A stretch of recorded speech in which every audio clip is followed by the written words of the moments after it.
మహా మహాకవి కాళిదాసు రఘువంశ మహాకావ్యం 5వ భాగం 18/8/20 చతుర్థ సర్గలో ఉన్నాం.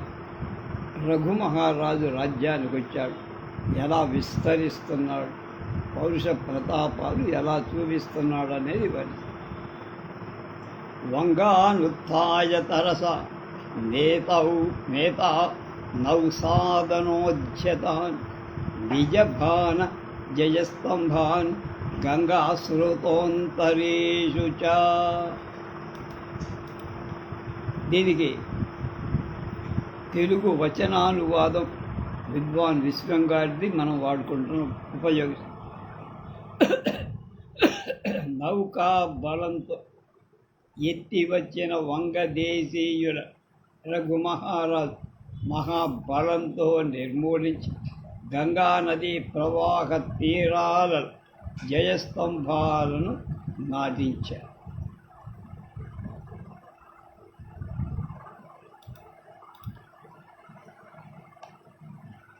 ఆపాద పద్మవ్రణ ప్రణత కలమాయివతి రఘుం ఫలై సంవర్ధయామాసు ఉత్థాత ప్రతిరూపిత.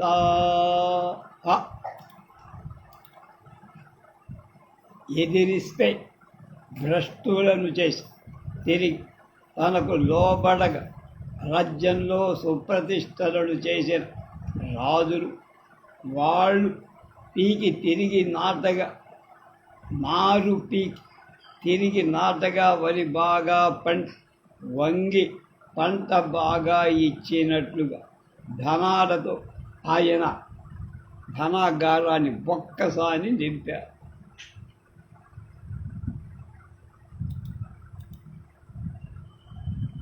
ఆపాద పద్మ ప్రణత కలమా ఇవతే రఘుం ఫలై సంవర్ధయామాసు దుత్థాత ప్రతిరూపితా. అయిపోయిందిగా. తర్వాత సతీర్చా కవిశాం సైన్యై బద్ధద్విరదసేతుభిః ఉత్కలై దీర్ఘితోపధః కళింగా అభిముఖో యయౌ. ఆ ఏనుగులని సేతువులుగా అంటే వంతెనగా కట్టి ఆయన కపిశ అనే నదిని దాటి ఉత్కళ దేశాన్ని జయించి అంటే ఒరిస్సాను జయించి కళింగ దేశం వైపు వెళ్ళి గంభీర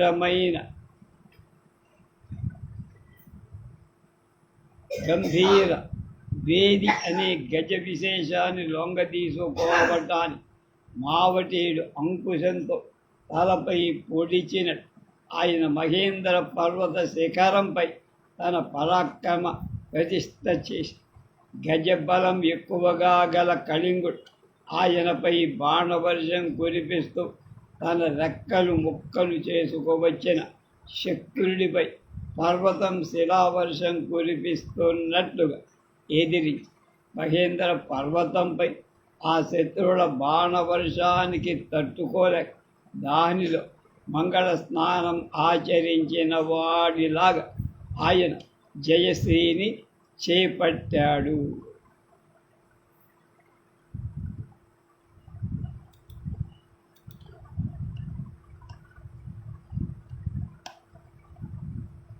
సప్రతాపం మహేంద్రస్య మూర్ధృతేక్షం యవేశయత్ అంకుశం విరదస్యేవ యంతా గంభీరవేదినః. ప్రతిజగ్రాహ కాళింగ సమస్తై గజసాధనః పక్షఛేదోధ్యతం చక్రం శిలావర్షీవ పర్వతః.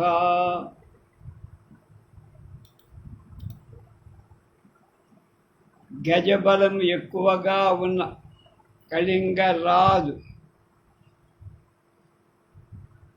ఆయనపై బాణవర్షం కురిపిస్తూ తన రెక్కలన్నీ ముక్కలు చేసుకోవాలి. ఎలా ఉందంటే శక్రుడు అంటే ఇంద్రుడి మీద మహేంద్ర పర్వతంపై ఆ శత్రువుల బాణవర్షాన్ని పర్వత శిలావర్షం కురిపిస్తున్నట్టు, అంటే ఇంద్రుడి మీద పర్వతం రాళ్ళు వేసినట్టుగా. ఇంద్రుడు ఏం చేశాడు? పర్వతాల రెక్కలన్నీ కనుక ఆయన దగ్గర పప్పులు ఉడకలేదన. మహేంద్ర పర్వతంపై ఆ శత్రువుల బాణవర్షానికి తట్టుకొని దానిలో మంగళ స్నానం చేశాడు, జయశ్రీ చేపట్టాడు.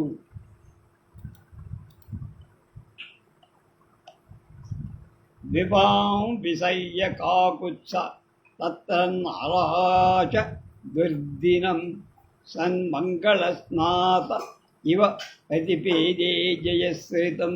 అది అయిపోయిందంతే చెప్పారు.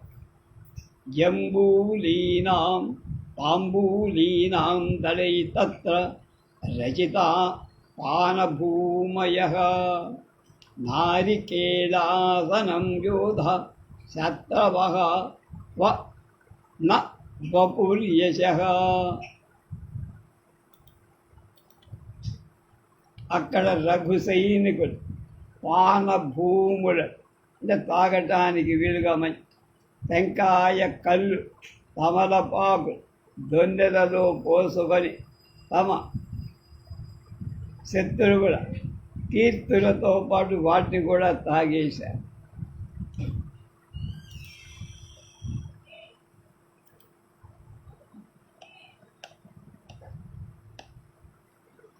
గృహీత ప్రతిముక్తస్య స ధర్మ విజయీ నృపః శ్రియం మహేంద్రనాథస్య జహార నతు మేదినీం. ధర్మార్థమయ్యే విజయయాత్ర బయలుదేరిన రఘుమహారాజ్ మహేంద్ర రాజును బందీగా పట్టుకొని తర్వాత వదిలేశారు. అతడి రాజ్యలక్ష్మినే హరించి తనకు సామంతుణ్ణి చేసుకున్నాడు, కానీ వాడి రాజ్య భాగాన్ని ఆక్రమించలేదు, అపహరించలేదు.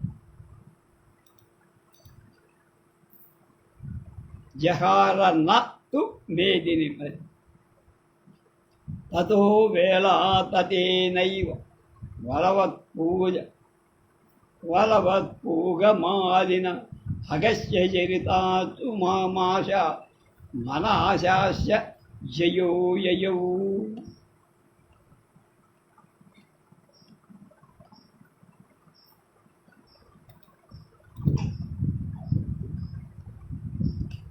తర్వాత సముద్ర తీరంలోని నడిచి పండిన పోక తోటలలో నిండిన నేల మీద నడుస్తూ అప్రయత్న సిద్ధ జయుడై, అంటే ప్రయత్నం లేకుండానే విజయాలు సాధి దక్షిణ దిశకు బయలుదేరారు.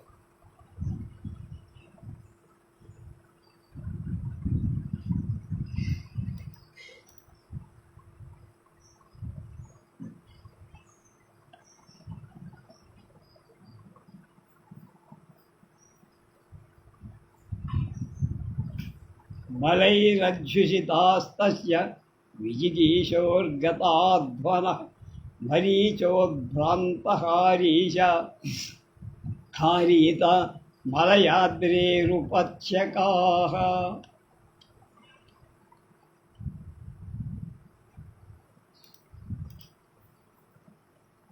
అక్కడ తన సైనికుల పరిభోగం వల్ల గజమద సౌరభం వ్యాపించటం వల్ల కావేరీ నదిపై ఆమె మగడు సముద్రానికి అనుమానం కలిగేలా చేసి అతని సేనలు అలా ముందుకు నడిచి మరీచి వనాలలో హారీత పక్షులు విహరిస్తున్న మలయాద్రిపైకి ఎక్కాయి. అక్కడ ఏలాలత వనాలతో పడి గుర్రాలు నడవగా అందులో రేగిన వాటి దుమ్ము కణాలు వాటి వంటి వాసనే గల గజ కటకాలపై చేరుకున్నాయి.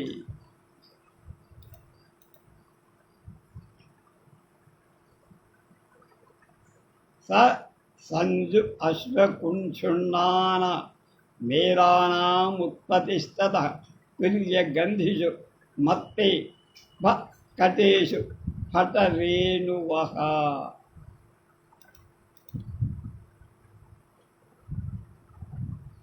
ఏలాలత వనాలపై పడి అంటే యాలక్కాయల వనం గుర్రాలు నడిస్తే వాటిలో అక్కడ రేగిన వాటి ఫలరేణువులున్నాయే వాటి వంటి వాసనే అంటే యాలకుల వంటి వాసనే కని గజ కటకంపై చేరాయి.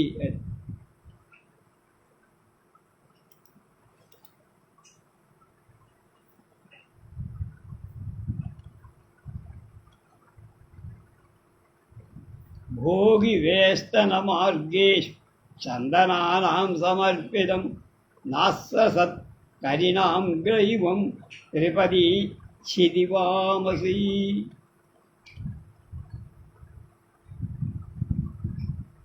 మపి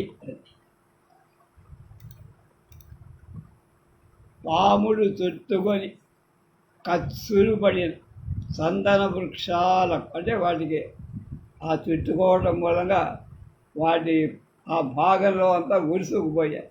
ఏనుగులు కట్టేయగా వాటి కాలి సంఖ్యలు తెగిన అవి మాత్రం జారిపోయాయి.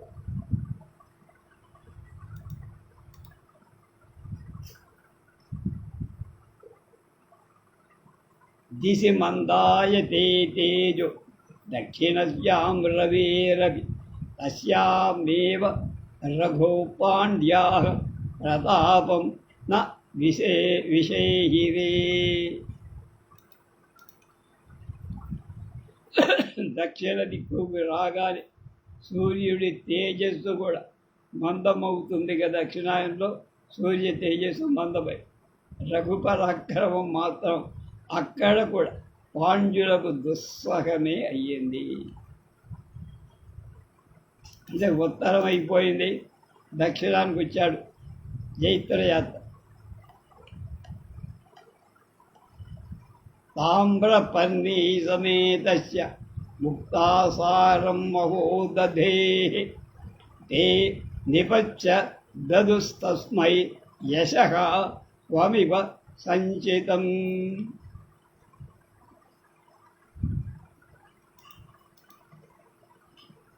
తామ్రపర్ణి నది సంగమించే అంటే సముద్రంలో కలిసే చోట ముత్యాలను తమ కీర్తిలాగా వాళ్ళు రఘువు కాళ్ళపై పడి ఆయనకు సమర్పించారు.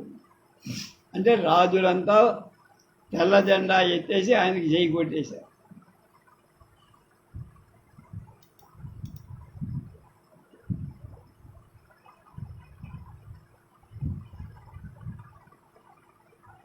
నా నిర్వస్య యథా కామం తటేష్వాలీఢచందనౌ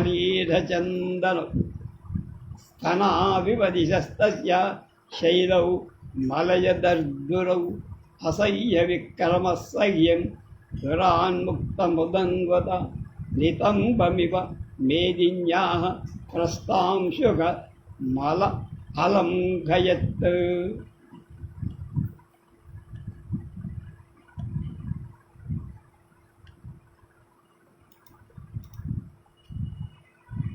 దుస్సహ పరాక్రముడైన రఘుమహారాజు చందన తరు అంటే మంచి గంధపు చెట్ల చేత శోభితాలై దిశాంగన స్తనాలలాగా ఉన్న మలయ దద్దుర పర్వతాలను దాటి యథేచ్ఛగా సముద్రాన్ని దూరాననే వదిలి చెరగుజారిన భూదేవి యొక్క పిరుదుల్లా ఉన్న సహ్యాద్రి పర్వతం కూడా దాటి ముందుకు వెళ్ళారు.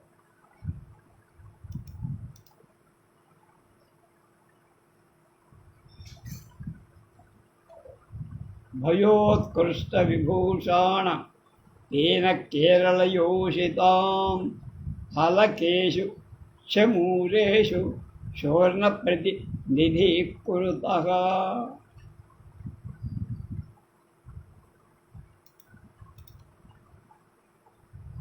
పశ్చిమ దిశను జయిస్తూ బయలుదేరిన రఘువంశ సేన మహార్ణవంలా సముద్రాగా ముందుకు దూకాయి. పరశురాముడి అస్త్రంలో దూరంగా పోయిన సముద్రం సహ్య లగ్నమై ఇంకా మిగిలిందా అన్నట్టు ఆ సేనా సముద్రం కనపడింది, అనిపించింది.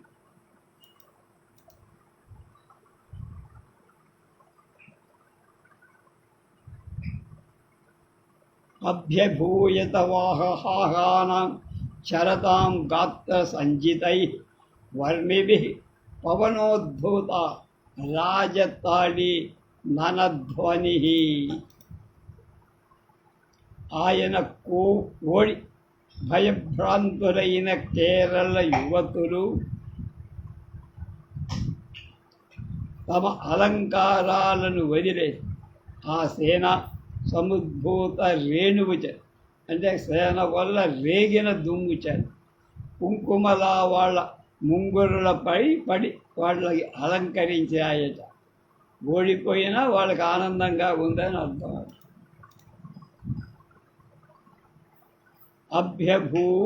అభ్యభూయతాహానం శరతాం గాత్ర సంజితై నర్మభి వర్మభి నవనోద్ధూత రాజ తాడి వనధ్వని.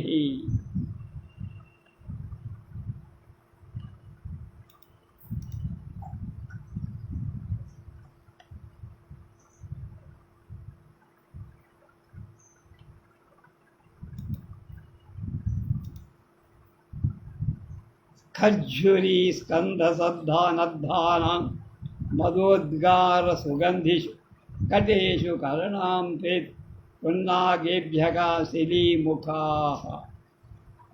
అవకాశం కిలో దద్ధ్వాన్ రామాయాభ్యర్థితో దధం అపరాంతమహీపాల వ్యాజేన రఘవే కరం.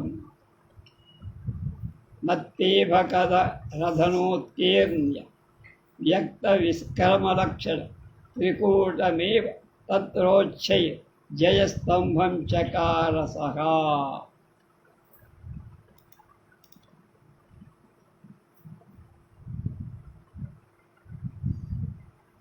మురళీ వాతోద్భూతమై మొగలి పుప్పొడి ఆ యోధుల కంచుకాలపై బట్టలపై గంధపు పొడిలాగా వ్యాపి ఆ సేన అశ్వాలు కంచుక సించితాలు గాలికి కదలాడి రాజతాళి వరాల మర్మర ధనులు ఖర్జూరపు చెట్ల కొమ్మలు కట్టిన ఏనుగులు మదస్రావ వాపి తాలైన కటకాలపై తుమ్మెదలు పున్నాగాలను వచ్చి వాలటం ప్రారంభం. పశ్చిమ సముద్రం పరశురాముడు అడగగా స్థానం ఇచ్చింది. మరి ఇప్పుడు రాజుల మూలంగా అది బలి పొంది, అంటే ఆక్రమింప. అక్కడ మదగజ దంత ప్రహారాలే విక్రమాంకాలుగా త్రికూటాద్రి అని రఘువు తన జయస్తంభాన్ని అక్కడ నాటాడు.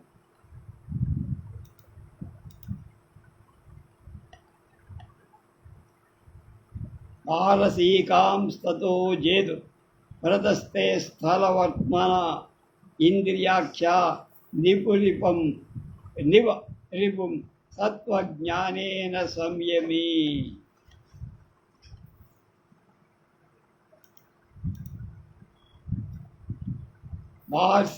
పారసీకులను జయించాలని భూమార్గాన రఘువు బయలుదేర. సంయమిత తత్వజ్ఞానంతో ఇంద్రియాలని శత్రువులను జయించడానికి ప్రయత్నించినట్లుగా అకాల జలదోయదం బాలాతపాన్ని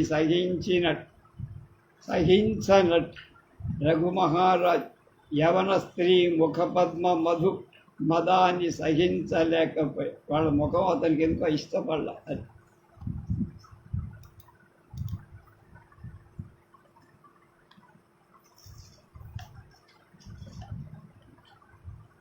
సంగ్రామస్తుములస్త పాశ్చాత్యై అశ్వసాధనే సాంగ్య పూజిత విజ్ఞేయ ప్రతియోధే రజస్య భూత్. అశ్వబలరహితుడై పాశ్చాత్యులతో ఆయన గొప్ప యుద్ధం చేశారు.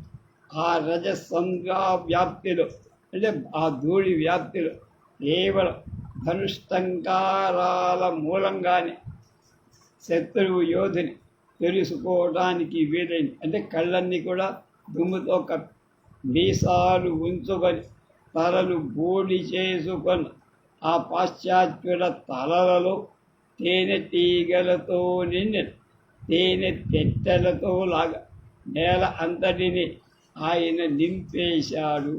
వారిలో హతశేషు చావగా మిగిలినవాడు తమ వాహనాలను తొలగించి ఆయనకు శరణు పొందారు. మహాముని కోపం ఎదుటి వాళ్ళకి నమస్కరించడంతో తీరిపోయినట్లేగా కనుక జెండా ఎత్తేశారని అర్థం. సంగ్రామస్తుములస్త పాశ్చాత్యై అశ్వసాధనై సాంజ్ఞకూజిత విజ్ఞేయ ప్రతియోధే రజస్య భూత్ దిల్లావజ్జితైస్తేషాం శిరోభి శ్మశ్రుడై మహీం తస్తార నరఘావ్యాప్తై స క్షౌద్ర పటలై ఇవ అవనీత శిరస్త్రాణం శేషాస్తం శరణం యయుః ప్రణిపాత్ ప్రతీకార సంరంభో హి మహాత్మ. కనుక ఆయనకు ఎదిరించలేక తలలు వంచేసి లొంగిపోయి జీ హుజూర్ అన్నారు. వినయం తే స్మ తద్యోధ మధుభి విజయస్వయం అస్తేర్నాజినరత్నాసు ద్రాక్షా వలయ భూమిషు.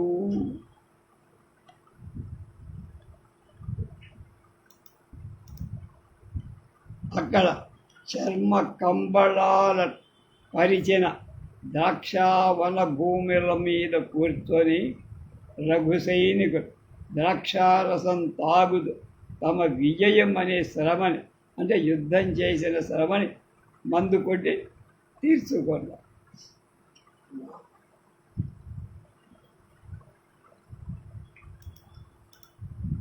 తతః ప్రతస్తే కౌవేరి భాస్వానివ రఘుర్దేశం శరై అస్పుస్త్రై త్రిభువదీచ్చ ఉద్ధరిష్యన్ రసావివా. తర్వాత కిరణాలతో భూసారాన్ని తాగటాన్ని సూర్యుడు ఉత్తర దిక్కుకు తిరిగాడంటే దక్షిణాయం పోయి ఉత్తరాయం. రఘు బాణాలతో ఉదీచ్యులను సాధింపరించిన వాడు ఉత్తరానికి తన సేన నడిపించాడు.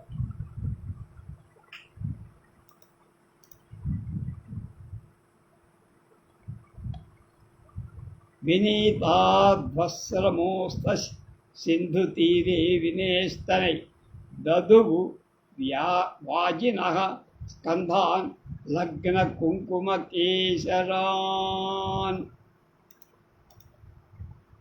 అక్కడ సింధు నదీ తీరంలో వర్లాడి అలసట తీర్చుకున్నట్టు అతని రథ అశ్వాల మీద కుంకుమ పూల పుప్పొడి అంటుకున్నది. అవి ధూళి పొడిలాగా లేచి విదిలించుకున్నాయి. అవి లేచి తిరిగిన తర్వాత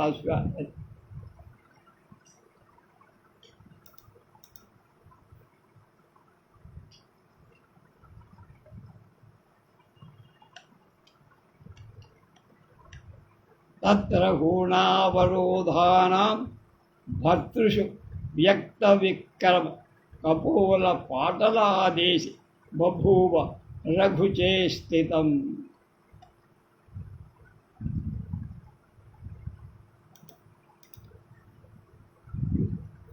ఆ ప్రాంతంలో హూణుల పీచం అడచివేశాడు.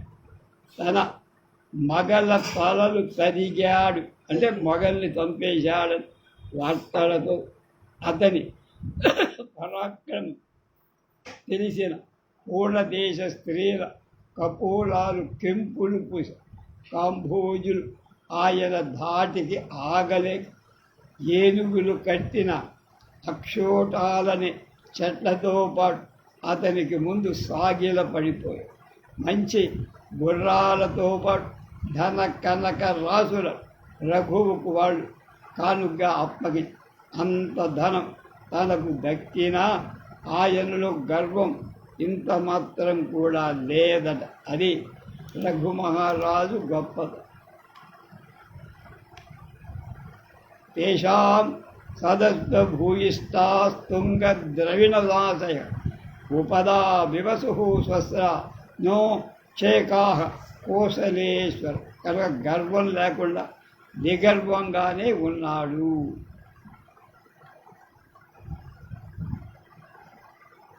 తదో గౌరీ గురుం శైలం ఆరురోహాశ్వసాధన వర్ధయందివ తత్కూట ఉద్ధూతై ధాతురేణుభి.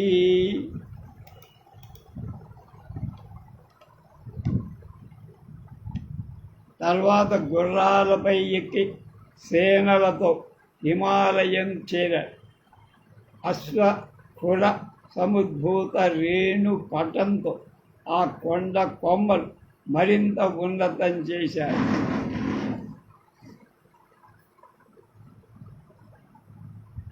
అంటే హిమాలయం కూడా ఎక్కేశారు.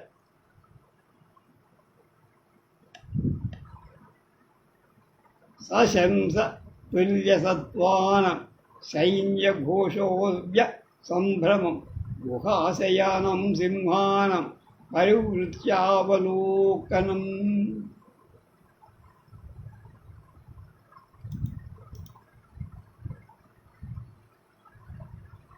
ఆ సేనా కోలాహలం విని అంత బలం గల గుహలలో అంత బలం కూడా ఉన్న గుహలు నిద్రిస్తున్న సింహాలు భయభ్రాంతం కాలేదు.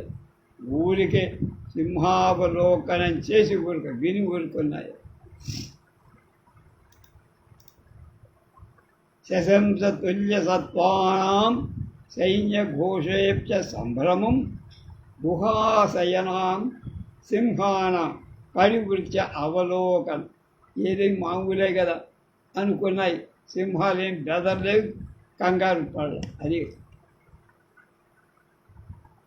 భూర్జేషు మర్మరీభూత కీచగధ్వనిహేతవ గంగాతీర రిణో మార్గే గంగాసి కరిణో మార్గే మరుతస్తం శేవిరే.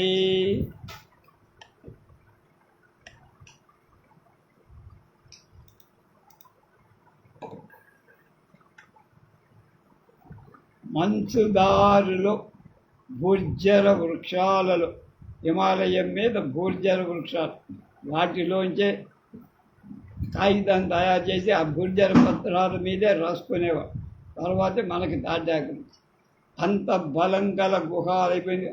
మంచుమల దారిలో భూర్జల వృక్షాలంటే మంచుమల అంటే హిమవత్తం మర్మర ధ్వనులు చేస్తూ వెదుళ్లలో దూరి వేణుగానం చేస్తూ గంగా జలవాలు ఒడిపించుకుంటూ వచ్చి మందమారుతం ఆయన్ని గంగా జలం మించి వచ్చిన మందమారుతం సేద తీర్చింది రఘు మహారాజు.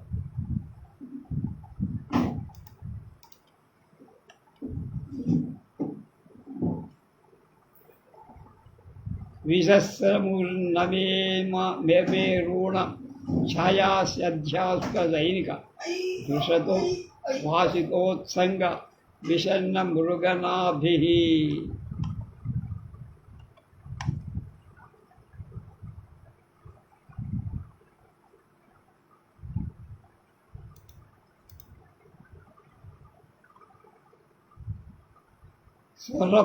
సుర పొన్నల నీడలలో పడుకొని కస్తూరి మృగాల నాభివాసనతో నిండినటువంటి బండరాళ్లపై అక్కడ సైనికులు హాయిగా వాసన పీల్చుకుంటూ విశ్రమించారు. సరళాసక్తమాతంగగ్రైవేయ పురితత్విష ఆసన్నోషధయో నేతు రక్తమస్నేహదీపికా. నక్త నక్త. ఆ రాత్రి అక్కడే రఘుమహారాజు విడిది చేశారు. అక్కడ చుట్టుపక్కల ఉన్న ఓషధులు వెలిగిపోతూ దేవదారు వృక్షాలు ఏనుగులకు వాటిని కట్టేసిన సంకెళ్లపై ఆ కాంతులు ప్రతిఫలిస్తుండగా తైలం వేయ అవసరం లేని దీపాల్లాగా నూనె లేకుండానే దీపాలు వెలుగుతున్నట్టు అనిపించింది.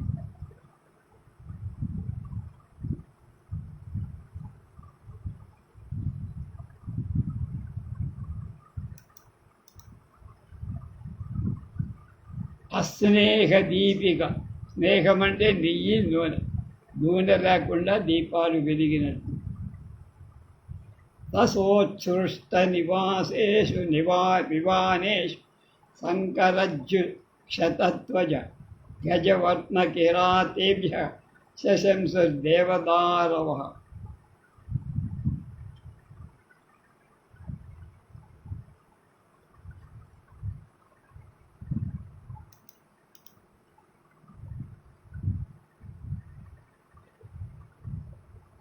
దేవదారు వృక్షాలకు ఏనుగులు కట్టేస్తే ఆ సంకెళ్ళలపై కాంతులు ప్రతిఫలిస్తుండగా నూనె వెయ్యకుండా దీపాలు వెలిగినట్టుగా కాంతిచ్చాయన్నారు.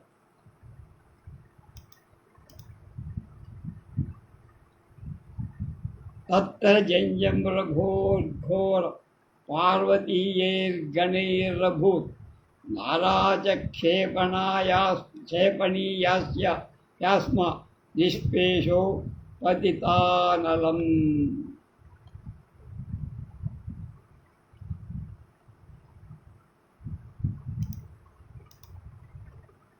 ఆ సేన కదిలి వెళ్ళాక ఏనుగులు కట్టేసిన దేవదారు తరువుల చోట్లలో పట్టలు నలిగిపోయిన చోట ఎత్తును బట్టి ఆ ఏనుగులు ఎంతెత్తుగా ఉన్నాయో అక్కడున్న కిరాతలు లెక్కేసి చెప్పారు. అక్కడే రఘుమహారాజు పర్వత జాతి వాళ్లతో ఘోర సంగ్రామం జరిగి వేసిన బాణాలు, విసిరిన వడసలు, రాళ్ళు ఘర్షణ పడి అగ్గి రవ్వల్లాగా ఎగసి పడ్డారు.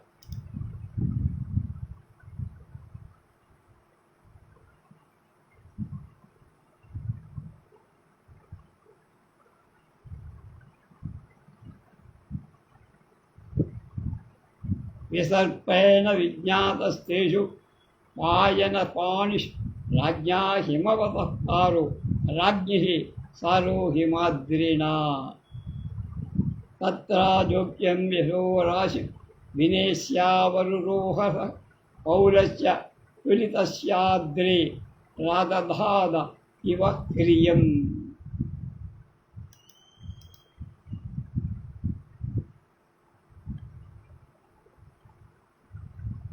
తర్వాత ఉత్సవ గణాలను ఓడించాడు.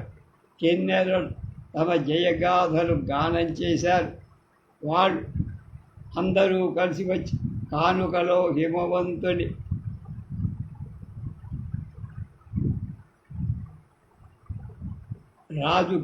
రాజసారం హిమవంతునికి అంటే హిమవంతునికి దిలీప రాజు గారి గొప్ప పరాక్రమం, అలాగే రాజుగారి గొప్ప పరాక్రమం హిమవంతుడికి, ఆయన పరాక్రమం ఈవిడికి చెప్పారు.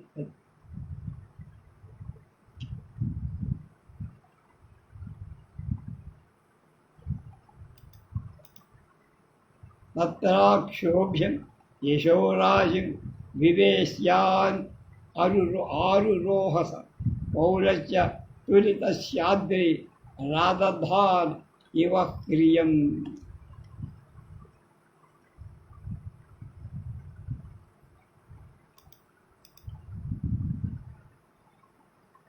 అక్కడ చెప్పరానం కీర్తి అనే రాశిని గొప్ప పోసి వచ్చి రావణులకు అందవేసిన కైలాసానికి వెళ్ళకుండా దానికి సిగ్గు కలిగి కిందికి దిగాడు. కైలాసానికి వెళ్లకుండా దిగాడు. దారిలో లోహిత నది దాటి ప్రాగ్జ్యోతిషపురం మీద దండెత్తి ఆయన ఏనుగుల కట్టుడు కంబాలుగా పనిచేసి అక్కడ అగరు చెట్లతో పాటు ఆ దేశం రాజు కూడా కంపించిపోయాడు.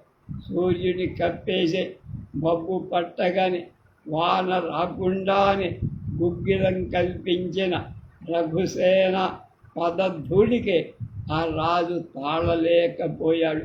ఇక వాడికి సేన ఏం తట్టుకుంటుంది?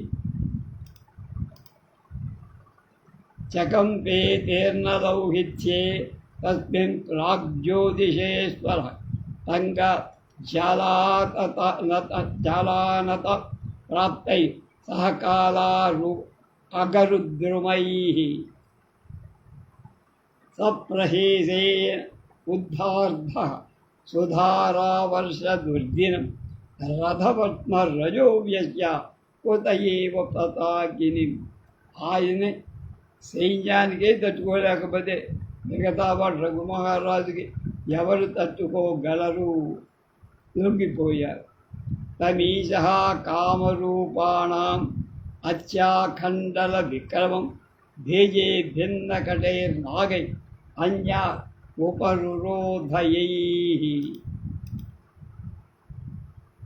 ఆ తర్వాత కామరూప్ అనే రాజ్య పాలకు పూర్వం ఇతర రాజులకు తానే ఏనుగులనైతే ప్రతిఘటించాడే, ఏనుగులతో ప్రతిఘటించాడు.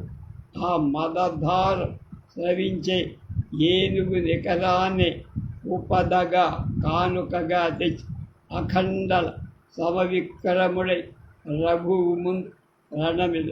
ఆయన దగ్గర ఉన్నది కామరూపదలో కామదేశ ఏనుగులు గొప్ప. ఆ ఏనుగులు సమర్పించి తెల్ల జెండా ఎత్తి హేమపీఠాధిదేవత అయిన రఘుపాదఛాయ రత్న పుష్పాలను అర్చించారు. తమీశ కామరూపాణమత్యాఖండల విక్రమ ధేయే భిన్నికటై నాగై, నాగ అంటే ఏడు, అన్యా ఉపద హృదోద కానుగా ఇచ్చే కాళ్ళని కామరూపేశ్వరస్తస్య హేమపీఠాధిదేవత రత్నపుష్పోపహారే ఛాయాం ఆనత్యపాల్ కాళ్ళకి పూజ కూడా చేశారు. ఇది జిత్వా దిశో జిష్ణు యవర్తన్యవర్తద రథోత్తమ రజో విశ్రామయన్ రాజ్ఞాం ఛత్రశూన్యేషు మౌలిషు. ఈ విధంగా జయశ్రీని దిగ్విజయం చేసి తన రథ జనిత ధూళి ఛత్రశూన్యాలై అంటే గుడుగులు లేనటువంటి రాజుల తలపై ఆ దుమ్మంతా విశ్రమింపజేస్తూ పడేచేస్తూ పట్టణానికి తిరిగి వచ్చాడు. రాగానే సర్వస్వాన్ని దక్షిణగా చేసి విశ్వజిజ్ఞాగం చేసి మేఘాలలాగా సత్పురుషులు ఎప్పుడు పరిగ్రహించడం దేనికోసం? దానం కోసం. అంతేగాని దాంతో అనుభవి. ఇది జిత్వా దిశో జిష్ణు వ్యవర్తత రథోత్తమ రజో విశ్రామయం రాజ్ఞ ఛత్రశూన్యేషు మౌలిషు. స విశ్వజితమాజిఘ్రే యజ్ఞం సర్వస్వదక్షిణం ఆదానం హి విపర్గాయ సతాం వారిం ఉవాచం. ఎంత మేఘమైన తన పీల్చుకున్న నీటినంతా దాచుకో, ఎక్కడో చోట వర్షంగా మహాత్ములు అలాంటి వాళ్ళు.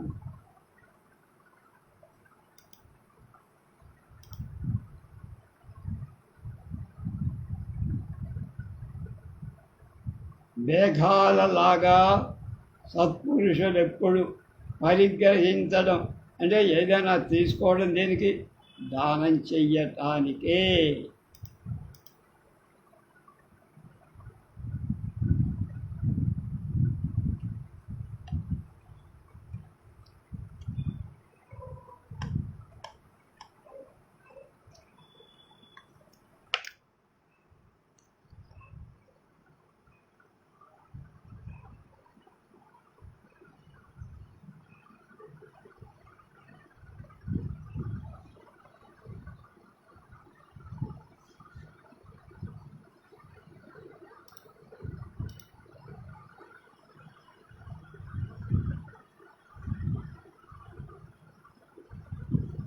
మిగతాది రేపు.